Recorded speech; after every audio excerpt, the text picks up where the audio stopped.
मंगला विद्या मंदिर के सभी छात्रों को आपकी हिंदी की शिक्षिका शालिनी का नमस्कार। मैं आशा करती हूँ बच्चों कि आप सब स्वस्थ होंगे और खुश होंगे। तो बच्चों, आज हम पढ़ेंगे अपना पार्ट नंबर 5 यानी कि लेसन नंबर 5। तो आप भी मेरे साथ पेज नंबर 35 ओपन कर लीजिए और बैठ के ध्यान से सुनिए और पढ़िए। तो बच्चों, इस लेसन का पाठ का नाम है दोस्त की पोशाक। मतलब दोस्त तो आप सब समझते हैं, दोस्त मीन्स फ्रेंड, पोशाक मीन्स ड्रेस, आउटफिट।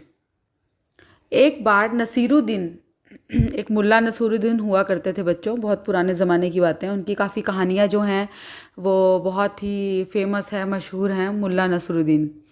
तो एक बार नसीरुद्दीन अपने बहुत पुराने दोस्त जमाल साहब से मिले। मतलब अपने बहुत ओल्ड फ्रेंड जिनका नाम जमाल साहब था, उनसे मिले। अपने पुराने दोस्त से मिलकर वे बड़े खुश हुए। कुछ देर गपशप करने के बाद उन्होंने, गपशप मतलब बातें करने के बाद उन्होंने कहा, चलो दोस्त मोहल्ले में घूम आए। तो उन्होंने अपने दोस्त को क्या बोला कि चलो दोस्त मोहल्ला, मोहल्ला मीन्स बच्चों कॉलोनी, सोसाइटी, मतलब कॉलोनी में घूम कर आए। तो जमाल साहब ने जाने से मना कर दिया। उन्होंने कहा, अपनी इस मामूली सी पोशाक में मैं लोगों से नहीं मिल सकता। जमाल साहब ने कहा कि मेरे पास बहुत, मैंने नॉर्मल और ऑर्डिनरी सी ड्रेस पहनी है, पोशाक पहनी है, जो कपड़े पहने हैं वो अच्छे नहीं हैं, तो इन कपड़ों को पहनकर मैं लोगों से नहीं मिल सकता।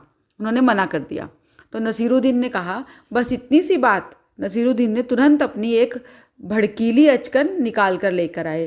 तो वो नसीरुद्दीन ने क्या किया, आपने एक भड़कीली मीन्स बहुत कलरफुल और ब्राइट और शाइनी सी होती है ना बच्चों, चमक चमक वाली, ऐसी भड़कीली सी अचकन निकाल कर लाए और कहा, इसे पहन लो, कि आप इसे पहन लो, इसमें तुम खूब अच्छे लगोगे, सब देखते रह जाएंगे, कि सब तुमको देखते ही रह जाएंगे। तो बन ठन कर दोनों घूमने निकले। दोस्त को लेकर नसीरुद्दीन पड़ोसी के घर गए। तो अपने दोस्त को लेकर नसीरुद्दीन अपने एक पड़ोसी मतलब नेबर के घर गए। नसीरुद्दीन ने पड़ोसी से कहा, ये हैं मेरे ख़ास दोस्त जमाल साहब, कि ये मेरे ख़ास दोस्त जमाल साहब हैं। आज कई सालों बाद इनसे मुलाकात हुई है। मतलब बहुत साल के बाद, बहुत ईयर्स के बाद मैं इनसे आज मिला हूँ, मुलाकात हुई है। तो वैसे जो अचकन इन्होंने पहन रखी है वह मेरी है। तो उन्होंने साथ में ये भी बोल दिया कि ये जो अचकन इन्होंने पहनी हुई है ना, ये मेरी है। यह सुनकर जमाल साहब पर तो मानो घड़ों पानी पड़ गया हो। घड़ों पानी पड़ना मतलब बच्चों ये एक मुहावरा होता है। घड़ों पानी पड़ना मतलब बहुत शर्मिंदा होना, एम्बैरेस्ड फील करना। तो जमाल साहब बहुत एम्बैरेस्ड फील किया उन्होंने, उनको शर्म आ गई कि ये देखो क्या बोल रहा है। तो बाहर निकलते ही मुंह बनाकर उन्होंने नसीरुद्दीन से कहा, तुम्हारी कैसी अकल है, कि मतलब तुम्हें कैसे मैनर्स हैं, क्या यह बताना ज़रूरी था कि यह अचकन तुम्हारी है? तुम्हारा पड़ोसी सोच रहा होगा कि मेरे पास तो कपड़े ही नहीं है, इसलिए तुमने ऐसा बोला है। नेक्स्ट पेज बच्चों, नेक्स्ट पेज में आप देख सकते हो कि उन्होंने कैसे बोला, कैसे कहा उनको देख के। ठीक है, अब उसके नेक्स्ट पेज। नसीरुद्दीन ने माफ़ी मांगते हुए कहा, गलती हो गई, अब ऐसा नहीं कहूँगा, कि अब गलती हो गई, आई एम सॉरी, मैं ऐसा नहीं कहूँगा। ठीक है, तो अब नसीरुद्दीन उन्हें हुसैन साहब से मिलवाने ले गए। हुसैन साहब कोई नसीरुद्दीन के पड़ोसी होंगे, दूसरे कोई और पड़ोसी, उनसे मिलवाने लेकर गए। तो हुसैन साहब ने गर्म जोशी से, मतलब बहुत, जिसको कहते हैं ना वार्म वेलकम करना हम इंग्लिश में, गर्म जोशी से उनका स्वागत सत्कार किया। जब जमाल साहब के बारे में पूछा तो नसीरुद्दीन ने कहा, जमाल साहब मेरे पुराने दोस्त हैं और इन्होंने जो अचकन पहनी है वह इनकी अपनी ही है। तो उन्होंने इस बार क्या बोल दिया बच्चों, कि इन्होंने जो ये अचकन पहनी है ये इनकी अपनी ही है।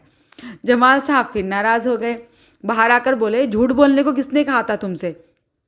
क्यों? नसीरुद्दीन ने कहा, तुमने जैसा चाहा मैंने वैसा ही तो कहा। उन्होंने कहा कि जैसे तुमने कहा था मैंने वैसे ही कहा, मैंने ये नहीं बोला कि ये अचकन मेरी है। तो पोशाक की बात कहे बिना भी काम नहीं, पोशाक की बात कहे बिना काम नहीं चलता क्या?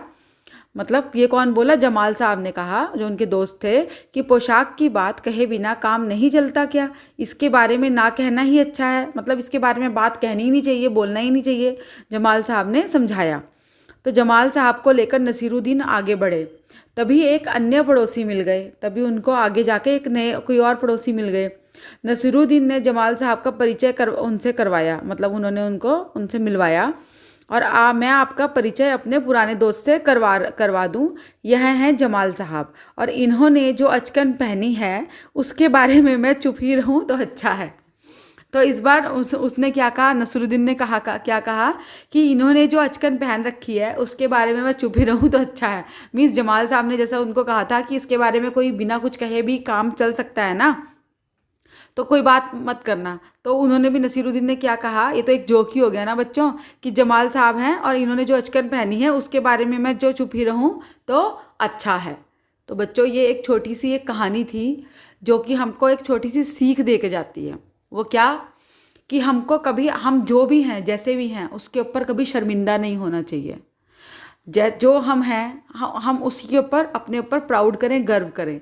जो हमारे पास जैसे कपड़े हैं, हमारे पास जैसे जूते हैं, हमारी जैसी लुक्स हैं, हम जैसे दिखते हैं, हमको उसी में ही संतुष्ट रहना चाहिए। हमको ऐसा नहीं होना चाहिए कि हम ऐसे हैं तो हम लोगों के सामने हम कैसे लगेंगे, लोग हमारा कैसे मजाक उड़ाएंगे या लोग हमारे बारे में क्या कहेंगे। ठीक है, कभी इस चीज़ का नहीं सोचना चाहिए। हम जो हैं, जैसे हमारे पास कपड़े हैं, जो भी हमारा फाइनेंशियल स्टेटस है, हम वैसे ही हैं। ऐसा नहीं कि हमको दिखावा करने के लिए अमीर दिखाना है, सुंदर दिखाना है, अच्छे कपड़े पहनने हैं। अगर हैं तो पहनो, अगर नहीं है अच्छे तो जो है उसी में संतुष्ट रहो। तो हमें इस कहानी से ये शिक्षा मिलती है कि जो है उसी में ही सब्र करना चाहिए। तो नसरुद्दीन ने भी ये जो सब दोस्तों के सामने जाकर बोला, वो उनको यही सीख देने के लिए बोला कि आप जो हो, जैसे भी कपड़े थे वैसे ही पहन के जाना चाहिए था। कोई आपके कपड़ों को देखकर आपको नहीं अंदाज़ा लगा सकता, एज्यूम कर सकता कि आप एक अच्छे इंसान नहीं हैं। ठीक है बच्चों, तो ये थी आज की कहानी। आप इसको रिपीटेडली 4-5 बार सुनना, ध्यान से समझना मेरी इस ऑडियो को, और फिर नेक्स्ट वीक में हम करेंगे इसका अभ्यास कार्य। तब तक के लिए स्टे सेफ। धन्यवाद।